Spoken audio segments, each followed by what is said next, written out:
Welcome back to State of Decay 2 and the Lion's Share. At the end of the last episode, I realized that the infestations on my map have doubled in number, and I really ought to do something about them before they start tanking my morale. So let's start in the south. I just switched to Steph here, who it turns out already had an inventory full of fire. So I was gonna go through the process of, crafting a bunch of fire bombs, but it turns out I don't need to. She's ready to go. I don't remember why I filled her inventory with fire a long time ago. Maybe it was for the official stream. I don't know. But let's head out and see how easily she can take down these infestations. Now, the last time that I went out, all I was doing was trying to collect from a couple of plague husks and take advantage of a trader, and I ended up getting treed by ferals, and everything went horribly wrong. So I don't know what to expect from this one, from this situation.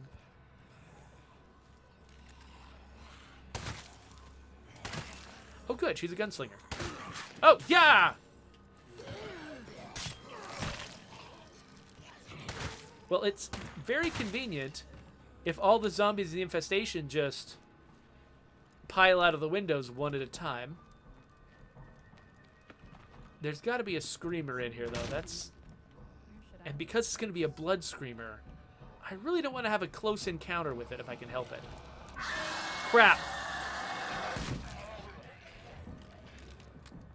I felt like it deserved a higher caliber shot. Okay, good. We officially got credit for clearing the infestation. I think if that second zombie had made it through the door, I would have had to kill it too.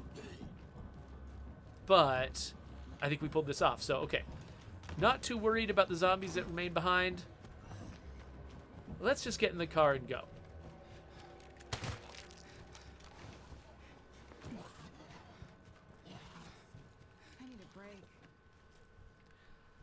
Okay, so Scott Landon is talking about that they found a bug. He found a bug that he wants to submit a ticket for. So yeah, if you find bugs in State of Decay 2, please send reports of them to what's it called? To support.stateofdecay.com. We've got a whole system there where you can create tickets to either help you with your personal problems with the game, like say there's just for some reason it's not working on your system and you need advice, or if you find general bugs with the game that you need to report and you'd like to see us follow up on. It used to be that I would just, constantly, anytime anybody mentioned a bug in my chat, I would write it down and go and try to solve it myself or chase it down myself if it's the kind of thing that I couldn't solve on my own. I've been getting so stressed out and overworked lately. I've been trying to do that a little bit less just because it makes extra work for me on top of everything else I'm trying to do. So now I try to refer people to the support site more often. Oh my gosh. Of course, there's freaking juggernauts. Okay, so I don't know if they've seen me yet, but okay, let's...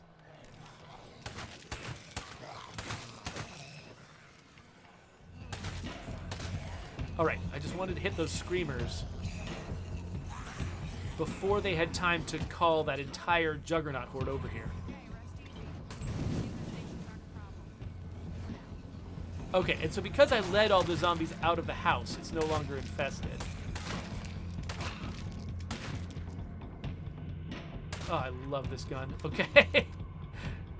Because not only is Gunslinger fun, but the bullets are so cheap, I could just go bang, bang, bang, bang, bang and not care. So, okay. That infestation is taken care of.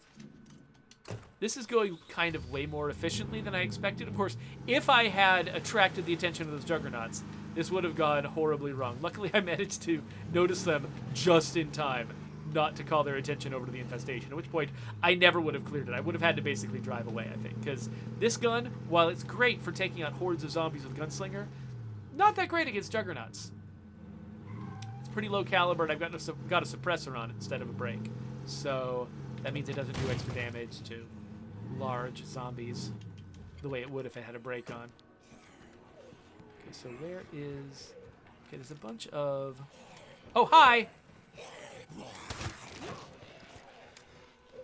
Okay, that was the only screamer.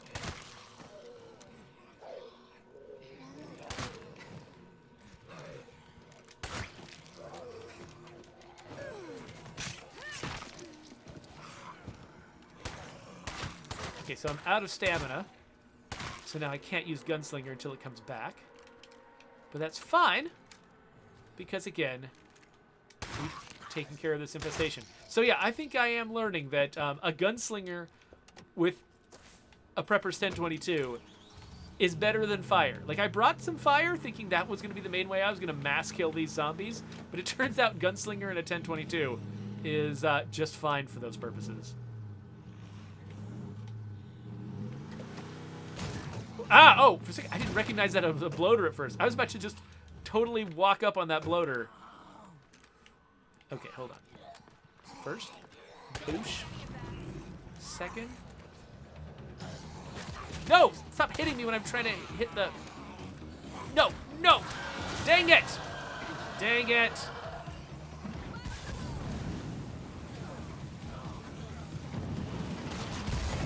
There we go. Using his own little bloater friend against him. If I know blood screamers, he's probably already attracted another bloater around here somewhere. There's only one zombie. There we go. That's the zombie that counts. Oh, goody. Stop it. Of course, because I made an explosion, all the zombies are coming now. But yeah, okay, that worked. We're good. And it looks like, yeah, this little area here, because I killed so many zombies here, you notice there's a little gap in the splotch of zombie density here, and there's a little lightening in the color here. That means that fewer zombies are going to be spawning in these areas because of the mayhem that I just caused. So now I've just got a problem, which is my gun has turned yellow. Because it means it's about to jam. Oh gosh, what is happening? Just one feral? Hey, feral, why aren't you dying?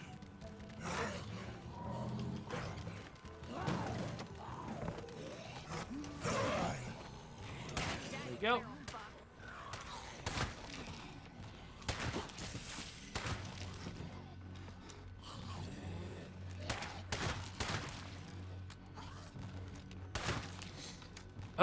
Okay, anyway. So, this was not an infestation, but I figured I would come here anyway. Because I have business with a former plague heart in this area. Last mag in. Where did we put you, plague heart? Ah, there you are. There are so many Gladiuses in these plague hearts. I don't know. Was there just like a team of like Roman gladiators that were going through and like trying to kill plague hearts and getting just absorbed in plague hearts, and that's why they're just full of Gladiuses?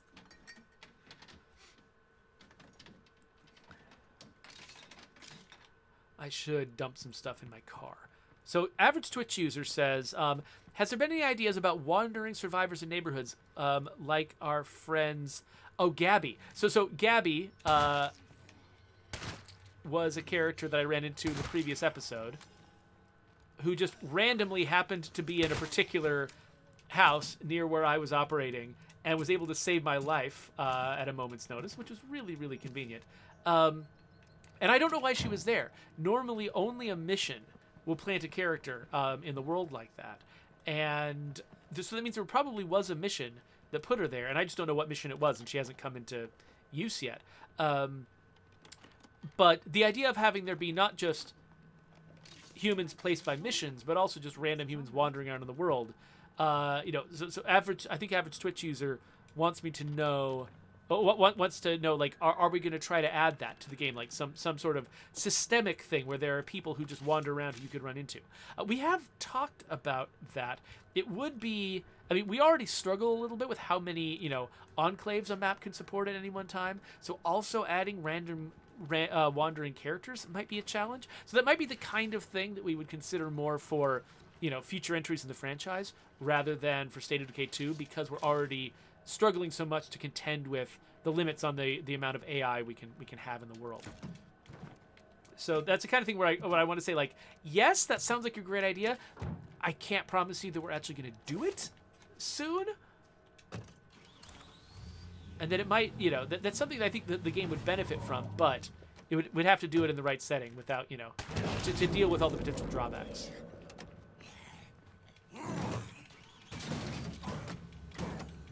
Stop saying confirmed for State of Decay 3. I never confirm anything for State of Decay 3 ever. That's just not a thing I do. Sometimes I'll say, oh, maybe that would be appropriate for future entries in the franchise. That is not telling you that it's going to be in State of Decay 3. That's just me saying, if anything, that's a the information I'm adding is not that it will be in State of Decay 3. The information I'm adding is that it'll probably not be in State of Decay 2. It's a negative response. Just so you know. I realize you were just kidding, but still, I just want to make sure that's super clear to anyone watching this later. I am never confirming things for State of Decay 3. Oh, it looks like I've triggered the Cleo storyline by driving up here. They might be able to help us. Come up to the station, will you? That is actually one of the reasons why I'm gonna need a I brought this community up here, was so that they could participate in the Cleo storyline. Because I'd like for this community to have a Haven device. If for no other reason than just for the convenience of being able to... Oh, I can fill this up with gas. If for no other reason than just the convenience of being able to turn off sieges whenever I want to. Because this is the community that I use for the official streams that I do for Undead Labs. Being able to control when I do or do not have zombie sieges is really, really important. Like if I want to, you know, demonstrate some particular feature out in the field, the last thing I want is to be like, you know, forced to spend a significant chunk of the stream just fighting zombies at my base. So I wanted to grab that knife to empty this stuff out, but oh man, there's like some kind of special gun here. Oh, and there's a gun store. There's two. These both count as gun stores. These are going to be a great place to loot, except I don't have an outpost anywhere up here. The closest outpost is down there. So okay, let's go empty my stuff out down at that outpost and repair my gun, but then let's come back up here again and loot these two gun stores, because that's my favorite thing, is to just get more guns for my community. I already have more guns than I can ever use. I'm already mulching guns for parts, but for some reason... Oh, speaking of mulching guns for parts.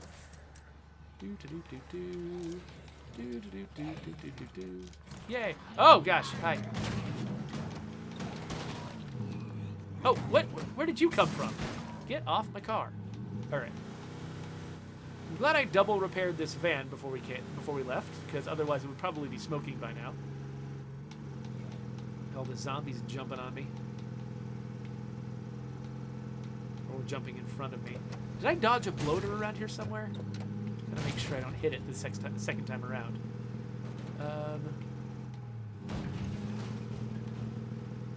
Alright, there is my outpost. In yet another gun store. My favorite gun store. Oh, somebody asked me earlier. I meant to answer this, and I totally forgot to. I forgot who it was now. Somebody asked me earlier on, and what made me think of this was the fact that this was always my favorite outpost to claim in State of Decay 1. And what they asked me was, what feature from State of Decay 1 would you want to bring into State of Decay 2? I think the one that has been bugging me the most lately that we never brought in, and let me repair this vehicle and then open up the map to talk about it, is, do we have any, like, hordes that I've seen that I haven't... Like, I ran into, near one of the infestations. I think it was down here I ran into a horde. I guess there's no horde on the map. So, oh, here we go. Here's a horde. So, it used to be in State of Decay 1 that when you saw a horde here and you highlighted it, you wouldn't just see the information in the upper left corner of the screen saying, it's a horde, it has zombies in it. You would see the direction that it was moving and its destination. And you could actually use that to plan. You could, you know, place outposts that would interfere with their movements by, you know, killing hordes that went too close. And you could actually tell, like, which hordes were getting close to your base. And hordes getting close to your base would have something to do with attacks at your base you had to defend against. And that strategic layer of the game just isn't here. in State of Decay 2. You can't really figure out what hordes are going to do. You can't really strategize about the movements of the zombies. And now this like zombie density map that we have is helping with that a little bit. You can plan around zombie density a little bit more, but it's very static. It does change a little bit as you kill a lot of zombies, as I pointed out earlier. Like I killed a bunch of zombies in this area, and it got a little bit lighter. And similarly, created a little gap around here when I killed a bunch of zombies. But it's a subtle effect, and it doesn't really have the sense of, I'm contending with a not really intelligent, but at least, or like, it's not like the zombies are scheming or like, twisting their mustaches and planning what they're going to do to you. But there is a sense that they've got motives and goals of their own, things that they are attempting to do that you can oppose. You can get a sense of that sort of strategic layer of the game in State of Decay 1, and you just don't get that in State of Decay 2. And so I think that is something that I would love to, because under the surface, these hordes, a lot of them do have destinations, and there are things they're trying to do. And if you knew about them, you could do something about them. But unfortunately, we just don't communicate a lot of that stuff. So yeah, so that is something from State of Decay 1 that I feel like we're missing. We just, when I looked at State of Decay 1, I thought, there are two things that this game does that other open world games don't do. One is that it's got this very player-driven, procedurally generated story.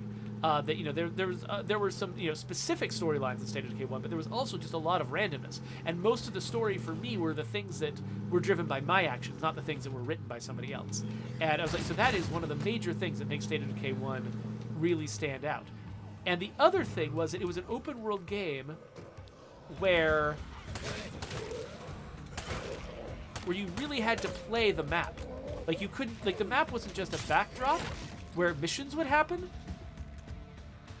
The map was a strategic part of the game, and you really had to like pay attention and understand what was going on in the map in order to play the game.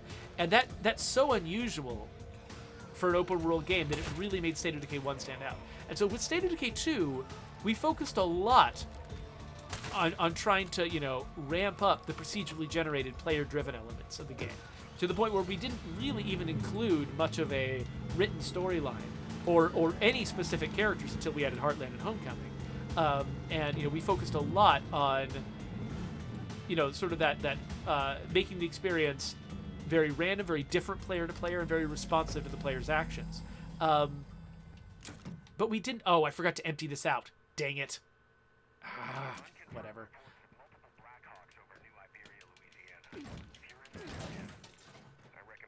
I'm going to have to go back to the outpost again because I have to fill up my inventory very fast with this massive shotgun and whatever's in here.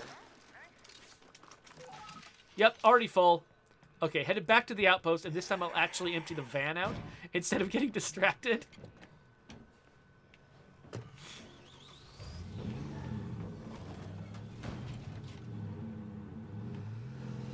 Anyway, so we put a lot of focus into the player-driven story aspect of it, but we didn't put a lot of effort into the strategic map gameplay. And so I think we hit one of the key selling points, but not the other one.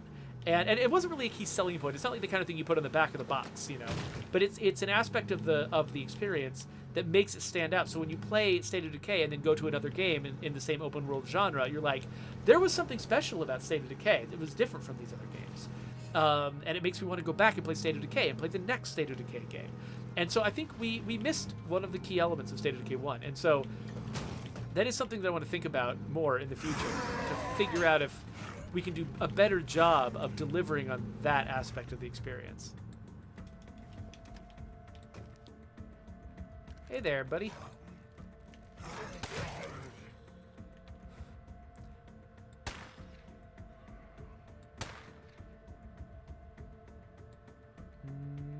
In the butt! Haha. There we go. Gotta unzoom. So, Kong Phoenix wants to know, what is my favorite weapon? The Stormbringer is my favorite weapon in this game. Pretty unequivocally, it's nice and high caliber. It's, it's a Scar H, which was, kind of an old favorite of mine, from, like, Modern Warfare 2 days. And so that's kind of enough of a reason really for me to like it. So I just, yeah, I'm kind of a big fan of that gun in general in video games. But the Stormbringer's a particularly good example of one. So I like that one. I feel very comfortable using that gun because it's familiar from a lot of other games. But there's several other favorites I have. I like the fake A47 mostly because I mean it's a lot like this Prepper's 1022 that I'm using right now, in that it's a high capacity 22 rifle, which means you can fire accurately, frequently, just to shoot an entire crowd of zombies. The ammo is so cheap that you can just go through it like crazy and not care. But it's also like really accurate and precise. You can use it at long range. So both the Prepper's 1022 and the fake A47 are good that way. I especially like the fake A47 though because the name is so clever. So as somebody who does a lot of writing for video games, the fact that somebody came up with that term, I don't know, just makes me really happy. So I like the fake A47. But there's a lot of really good guns in this game that are good for different reasons, and I couldn't possibly give you an exhaustive breakdown of all the guns that I like and why.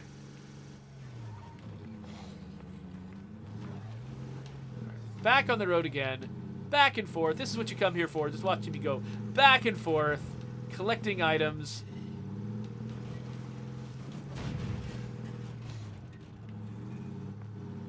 Oh, average Switch user suggests, wouldn't it be nice if we had zombies with backpacks that had random gear in them? Yes, I would love that idea. We've had that idea on our idea board for a really long time. It's one of those where it's like, it's really cool. It's not very big, and so it's very easy for it to get shuffled in with a bunch of other stuff and just never actually get picked as the next thing we do. But yeah, I do love that idea in theory of spawning zombies with either backpacks or rucksacks on their backs. It would be a way to make a map that you've already exhausted still be fruitful when it comes to resources. There's a lot of good reasons why a feature like that could be valuable. So I like that one a lot. It's not one of those ideas where it's like a clear, obvious lack in the game where it's like it needs to be prioritized really, really high, and so it's easy for it to just sort of fall off the radar. But it is a favorite. Okay, let's finish cleaning this place out. Okay, all of the crossbow bolts in the world. I will never use them all. I'm gonna need to do like a weapon weeding session after this because I've just got so many. And yes, I am fast searching in Nightmare. Don't at me. Oh, wait, I don't have any room left.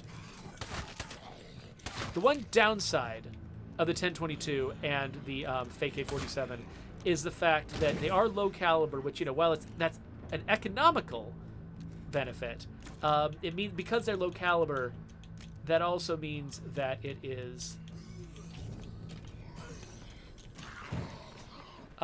against larger zombies, they're not that effective. I forgot she had a Guangdao.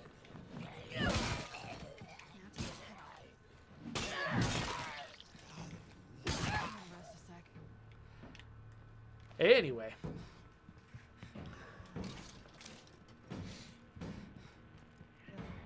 Smell them hanging around. So there's 2 containers I haven't searched. Oh, here's one over here. Aha, make all the noise in the world. It's fine. Because I just picked up more bullets for the gun that I am carrying.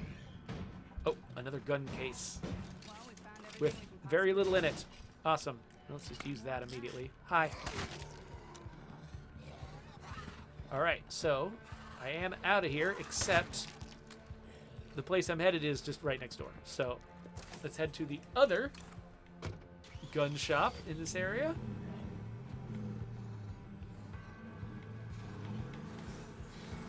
I love how this place has got... it is sort of like a camping town. It's like a lot of people come up here to hike and camp and hunt or fish or whatever. And so, of course, they've got a bunch of ammo shops. They probably have a lot of bait shops here, too, if we were more fully realizing this place. All right, hold on.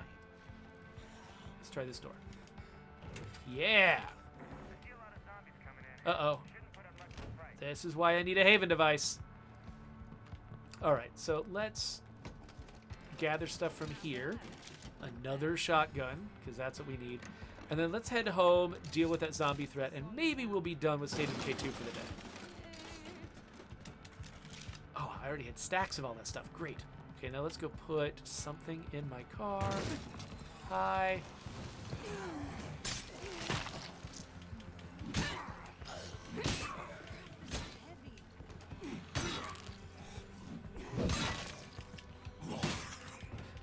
So many dead zombie corpses around here.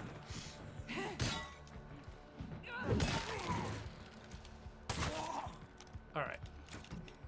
Oh, I am full up already? Dang it. Okay, well, actually, some of this stuff might be stackable with things in the trunk. As soon as I'm done with this zombie, let's have a look. Do we have... Yeah, the shells are stackable. I guess that... Oh, and these are stackable. I think that might be all. Well, how much was left in there? Was it just a couple things, or is it a lot? It's... Oh, 3 of 9. Okay, yeah, let's grab another couple things, but we are taking one more trip back here. Uh-oh. Well, I could have been louder. Yay, it's empty. And was that it? That filled me up. Yep. Okay, so let's go. How are we doing on that zombie threat at home? 8 minutes. 8 minutes. We can do this, right? Now, if I miss that mission, all it's going to do is take away some of my ammo, which is fine. You know, whatever. But I like my ammo, so if I can, drive down to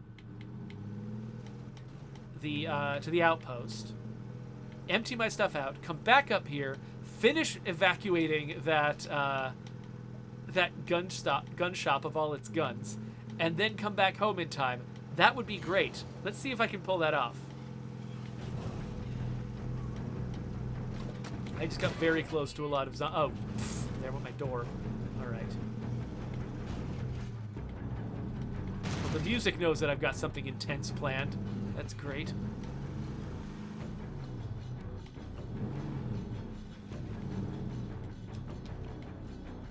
All right, here we go.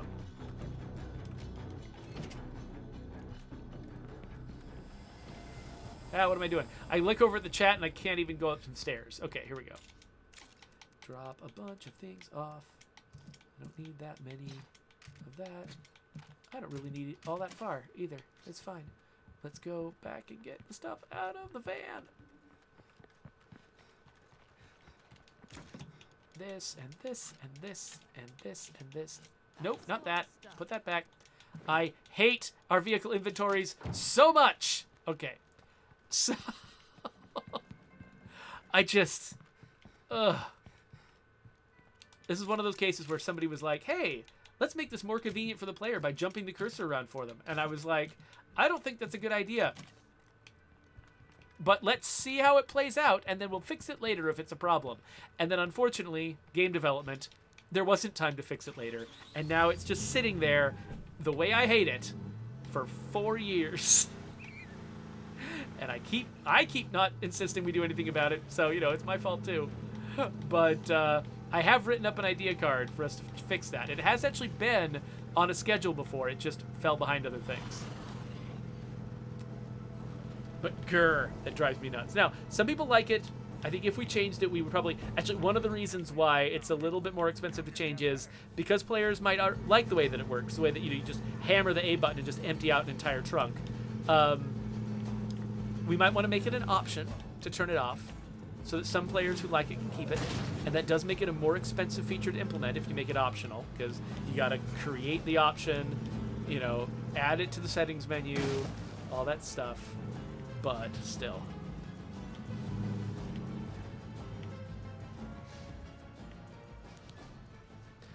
So folks are suggesting that we should have fishing in this game, which, I mean, yeah, that's kind of like we were talking in an earlier episode about journals. You know, the idea of having a journal where all of your notes are stored. That's the kind of feature where it's like, oh yeah, that would be neat.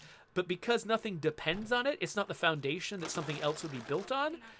It's one of the first things that you cut when you need to cut things. And so, yeah, fishing would be cool, but it is definitely one of the first things that would always be cut from my priority list, unless the game is totally about fishing, the way that, say, Stardew Valley is. Or, you know, even Far Cry. It's like, Far Cry is much more about wilderness survival than our game is, and which means that fishing is a much more, like, important part of it. So if State of Decay ever did kind of go in a more wildernessy route, I could see us adding fishing. But right now, it is mostly about, like, you know, surviving in rural human suburbia in the zombie apocalypse, which is a little bit different, and fishing is not the most obvious thing to add. State of Decay is the kind of game that you start right after a fishing trip, not during a fishing trip. All right, so we got that done in half the time. We got 4 minutes left, plenty of time to go home, defend our walls, and then maybe go through our guns and figure out what we're going to throw away and what we're going to keep, because this community has been around for so long. We've collected so much stuff. We got to be very careful to avoid letting our supply locker get overly full. So yeah, I don't need my little marker anymore. So, what is the journey home like as the crow flies? Is this a thing I can do? Yeah, looks like I can go this way. Driving as the crow flies is one of the greatest pleasures of the zombie apocalypse. Like, no cops to tell you you can't drive across a farm.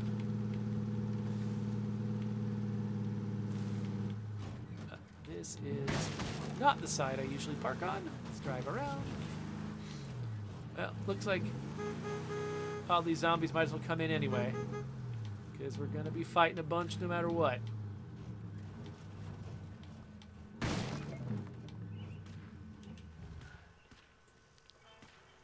Oh, I'm getting a phone call. What's this about? Nope, I'm not. And it was spam risk anyway. Actually, I should plug in my phone. It's about to run out of batteries, and I do try to pay attention to it in case, you know, somebody in my family texts me while I'm streaming. I always want to make sure I'm available. If I'm going to have a hobby like this, got to make sure it doesn't impact the rest of the family. Okay, anyway. Let's... Oh, out of ammo storage. That's fine. We're also out of a lot of specific types of ammo. So before I go in, let's go to the armory and let's make some of the ammo types we know we're short on. Like, we know we're short on 9mm. We know we're short on 7.62. How much ammo can we afford to store? Oh, 50. Okay, I've already gotten down below. Great. And I'm not over on any of the others either. Definitely not over on materials. Gonna need to find more materials. But Come on, people, let's fight. we're ready for a fight. We have a choice.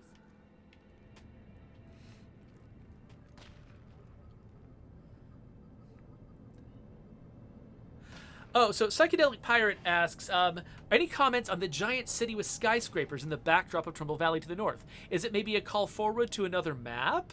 It is, but from State of Decay 1. State of Decay 1 set up that there was the neighboring city of Danforth, which is larger than, much larger than Marshall, that was just over the horizon. You can kind of see it in the background in State of Decay 1, and that ended up being the setting of State of Decay Lifeline. We actually had a lot of different options for what we could do with State of Decay Lifeline. We knew the kind of game we wanted to make, but there were lots of different ways we could do it, lots of different settings that we could have.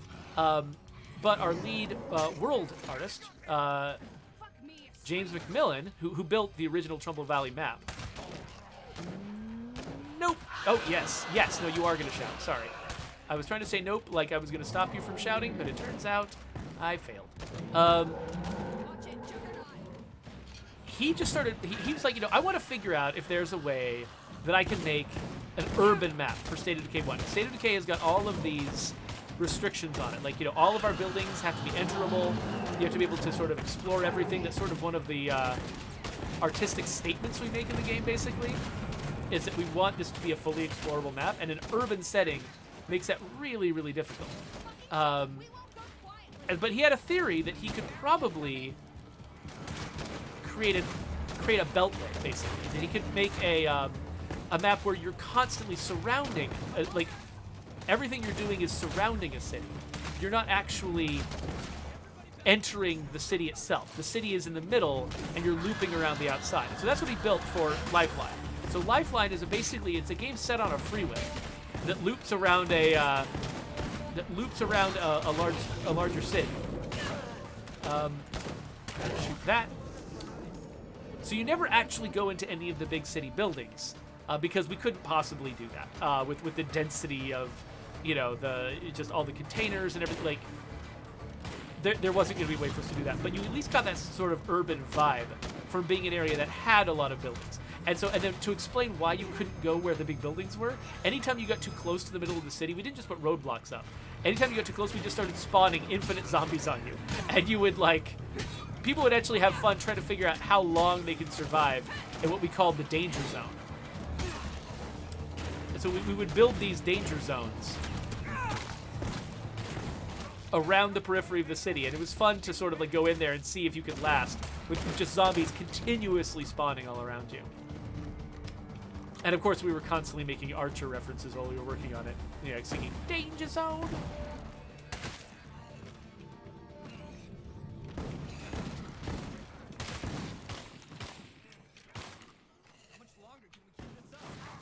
And it was all danger zones were also great when we were promoting the game, because we would go to a place like PAX East, show the game off, and we always had a place we could send somebody if we wanted to get them killed.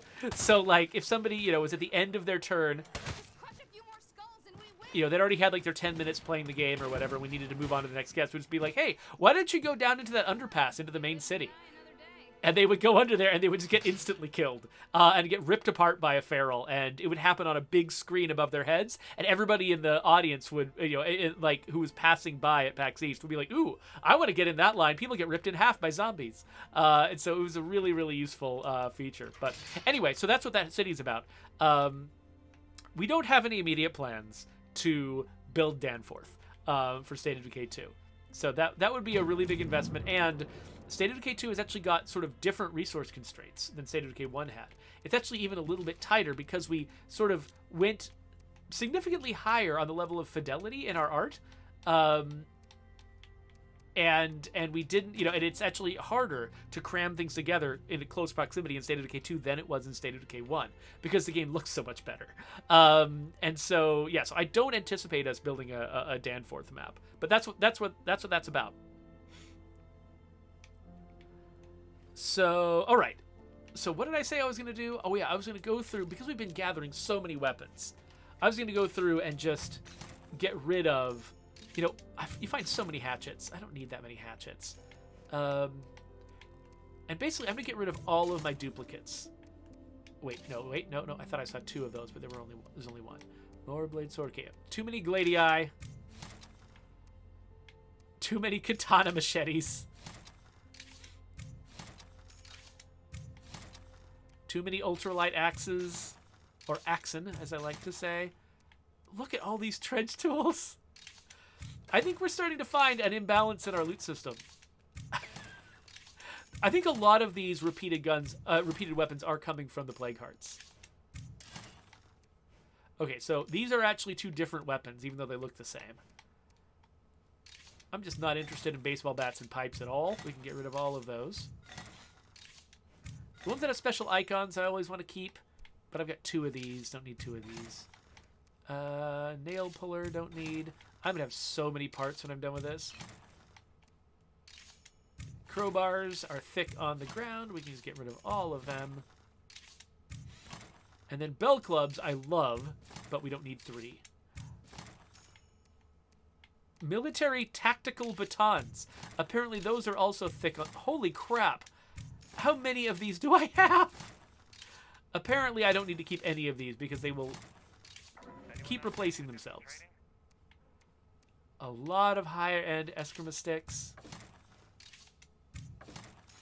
which I never use. Okay, the barbed wire bat and the sweet spot bat. Those are fine bats to have. We got 3 mason. Don't need these. A bunch of Halligan tools. I don't even know what a Halligan tool is, but we've got them.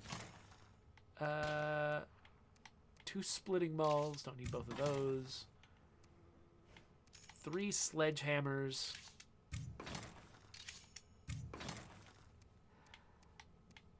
3 brick hammers? I mean, I like the brick hammer. Don't need 3 brick hammers. Double bit axe. Saw blade sword. So many saw blade swords. Don't need a damaged hog splitter, certainly. The hog splitter is, again, one of my favorite names on a weapon. And then I don't need any of these very generic close combat weapons. I'll keep the lathe chisel just because it's one that people don't really spawn with very much. Police knives are easy to find. They're often in Plague Heart loot. Oh my gosh. What is going on? There are so many of these. Seriously, how? Oh, I just equipped one by accident. Pfft. This character wants that instead. Okay. So many police knives. Don't need any of them. Or the rescue knife. Okay, seriously, how many rescue knives do I have? I've got so many of all of these things. Okay, you're just gonna watch me doing this. This is the show. This is the show, everybody. This is what you came here for. These are so thick on the ground. Okay, I'm gonna keep Senor Pokey. I'm gonna keep at least one shriek knife. How many? Oh. Shriek knives are cool. In fact, the shriek knife feels like it's more in character for this character to have it. And then I love the Bowie knife. We don't need this many of them. I'm going to keep multiple Bowie knives. They are my favorite close combat weapon. Do not need all these generic close combat weapons, though. One part each. Now, people have told me in the past that I don't actually need... This is not the most efficient way to consume these blades. That actually selling them is more cost effective than mulching them, but also selling them requires me to take them somewhere in a big pile, and I would much rather mulch them because I can just do that right here in my supply locker. The veggie suggested that if we had a mark as junk button and a, mulch all junk option, that would solve this much more effectively than what I'm doing. I agree. I think that's a great idea. We'd have to include that on a priority list and see where it stacks up. But yes, I agree that would be a good idea. I think I already did a little bit of weeding already with this stuff. So there's not as many probably extra guns because I think I already did sort of a gun weeding trip. Yeah, we don't need 2 civilian vectors. We don't need 2 of anything. Hunter's Viper? Don't need 2 Hunter's Vipers. Don't need 2 Hunter's Model 29s. Don't need 2 870 sawed-offs, especially since one of them is reliable and one of them is not. Don't need 2 Ursuses. Don't need 2 Ursi. These are all Raiders AR-15. Fine, sure. We got 2... Wait, why are these different? One of them is tall. Oh, because one of them needs to be repaired. Gotcha. Well, let's just get rid of one of my bars. And then, one of my D-Bartinis? Sure, why not? Again, just for the sake of having less stuff. I'm going to keep 2 Howitzers, though. Howitzers are great. Got a bunch of these. Okay. Yeah, my gun list is nice and manageable because I do weed it periodically. Oh, I do not need an extra light crossbow. Echo X1 I'll keep, but not the regular light crossbow. Okay. I feel like a load has been lifted off my shoulders. So now, what am I going to need to do next session? Now, I'm not going to... I think 3 sessions for today is probably good, so I'm not going to go on to another one right now, but it looks like being low on materials is probably my biggest problem right now, especially since I have gotten rid... Oh, right. I got rid of my staging area. Curious, since I've got this thing, is there something I want to install here? Probably not. Oh, the maintenance bench. Oh. Actually, yeah, let's put the maintenance bench down. Okay, so let's craft some bulk toolkits. I've got so many parts now. And the main thing that this thing is good for is making toolkits. And so I'm just going to make so many toolkits. Ridiculous numbers of toolkits.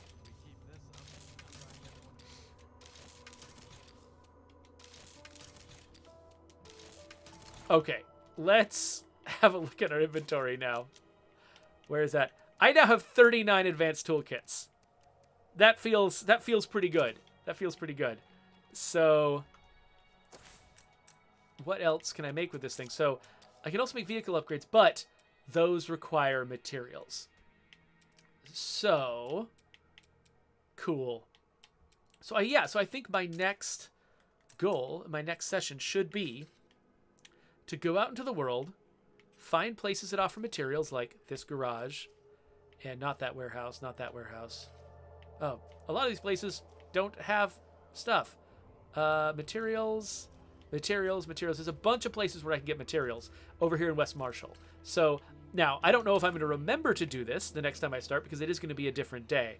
But hopefully, if I'm smart, I'll watch the end of this video again, remind myself what I was doing, and we'll head down to grab some materials so that we can make a bunch of vehicle upgrade kits. Because the main reason to get a vehicle upgrade kit is so I can turn this van into a Vandito. Or actually, maybe this van. Because I like the color of this van, and the Vandito is basically just always black. So I'll turn some van into a Vandito, because that will give me the 9th cargo slot, which is what I want. Oh, it looks like a bunch of zombies are attacking. Cool. Well, we'll worry about that later. I'm just going to quit the game. Okay, let me catch up with the chat again, because of course I always forget a bunch of stuff that's happening in the chat. So Psychedelic Pirate says, so cities probably won't be a thing unless they become possible with a future iteration of the game, like, you know, in State of Decay 3. Yeah, so I'm definitely not making any promises about State of Decay 3 and what kinds of maps it could possibly offer. That's just a in the future type problem to solve. But yeah, I think it's really unlikely that we'll come up with an urban setting in State of Decay 2. People ask for that all the time, and I understand why they want it, and I totally appreciate that, especially because we were able to sort of pull off an urban setting in Lifeline. But yeah, I think that's probably unlikely that we're going to do that in State of Decay 2. Nothing's impossible, but that just seems pretty low on the list. Making a new map has always been one of the biggest, most challenging things to do. And so, you know, chances are that we'll probably let it ride with the current maps we have for quite some time. Let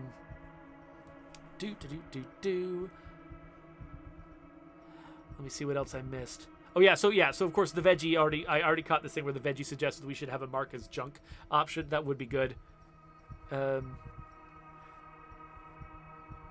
So Grumpy Old Man says, locker maintenance, like I was doing, is ingrained in my DNA after State of Decay 1.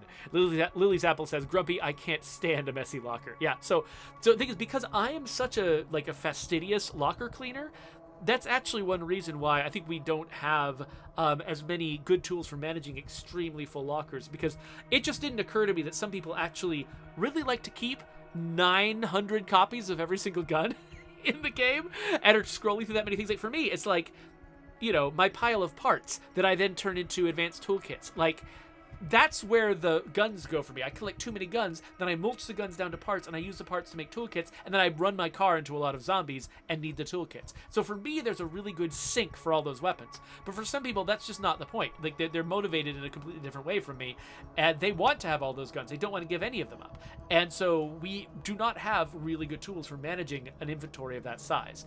And so, you know, that's a place where the game could improve. It's one of those things where it's like, you imagine how people are likely to play the game when you haven't actually seen, you know, the game in other people's hands yet, and it's really easy to make sort of the wrong calls about where you're going to need to invest your resources. So that's been interesting to see in the audience.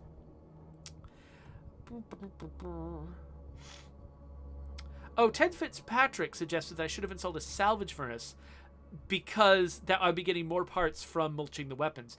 I don't remember if I installed a salvage furnace anywhere or not. I might have, I might not have. I should check that out next time I'm going to do a purge, though. That's a really good point. So Spec Ops says, I have 300. I love that I have 300 guns in my locker. I'm sure you do. There's a lot of people in real life for whom having 300 guns feels like the amount that they need. And it's not a motivation that I have, but, you know, I don't have, like, the audience doesn't have to have all the same motivations as me. If they did, that would be a very small audience of one person. So, you know, we need to support a broader range of people for our game to be successful.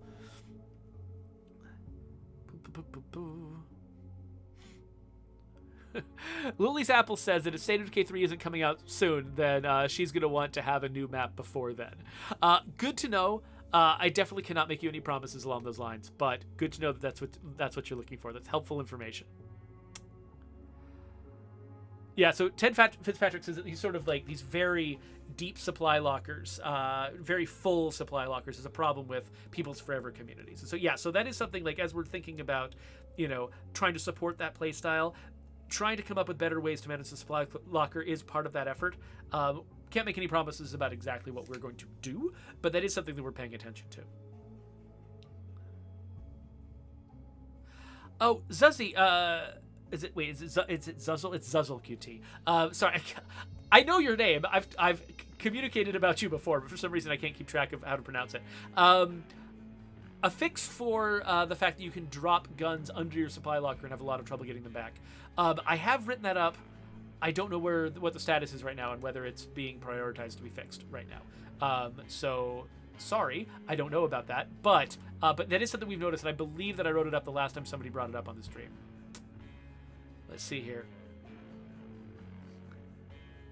The Psychedelic Pirate is being very kind and is saying that actually, as long as we're doing these artistic upgrades to the maps, then we don't need to add any actual new maps, because playing in an older map that's been upgraded feels a little bit like a new map. I have been feeling the same way playing in Providence Ridge, with sort of the new green tinted Dark Nights and stuff like that. It does feel a little bit like a new place, and I have been having a lot of fun with that. So, anyway. Okay, so Zushel says that that's the only thing that ever bugs her about the game, because she does it so often. Just accidentally hitting the wrong button and dropping the gun instead of doing what you wanted to with it. That makes perfect sense. I understand. So yeah, thank you for telling me about that. That helps play into what I hear a lot from folks in the crowd out there does play a lot into how we prioritize stuff internally on the team. Anyway, I should wrap up this video, so here's a subscribe button if you're watching later on YouTube, and the next time I do a State of Decay 2 video, hopefully I'll put it up there, and hopefully I'll remember that what I want is materials and vehicle upgrades. Jeffrey from the future.